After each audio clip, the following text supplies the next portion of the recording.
Hi అండి, welcome back to our channel. ఈరోజు అయితే చోలే మసాలా కర్రీ ఎలా చేయాలో చూపిస్తున్నానండి.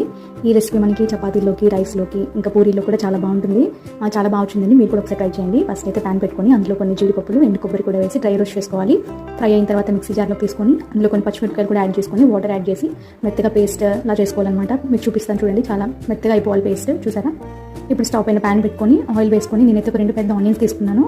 మంచిగా ఫ్రై అయిపోయిన తర్వాత అల్లం వెల్లుల్లి పేస్ట్ కూడా యాడ్ చేసుకున్నాను. అల్లం వెల్లుల్లి పేస్ట్ కూడా బాగా ఫ్రై అయిన తర్వాత మనం స్పైసెస్ యాడ్ చేసుకోవాలి. ధనియా పొడి, కారం, జీలకర్ర పొడి, గరం మసాలా అన్నీ వేసుకోవాలి. ఈ స్పైసెస్ మాడిపోకుండా కొంచెం వాటర్ అయితే యాడ్ చేయాలి.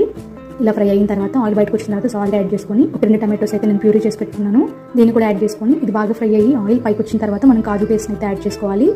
చూసారా? ఇలా అయిన తర్వాత మనం ఏదైతే ఉడకపెట్టుకొని ఉంచుకున్నాం శనగల్ని అవి కూడా వాటర్తో పాటు యాడ్ చేసేసేయాలి. ఇలా ఉడికిపోయిన తర్వాత మనకి ఎంత గ్రేవీ కన్సిస్టెన్సీ కావాలో అప్పుడు స్టవ్ ఆఫ్ చేసుకోవడమే. లాస్ట్లో కొత్తిమీర చల్లుకొని మనం సర్వ్ చేసుకోవడమే. మేమైతే పూరితో సర్వ్ చేసుకున్నామండి. చాలా బాగా వచ్చింది. మీరు కూడా ట్రై చేసి ఎలా వచ్చిందో నాకు కామెంట్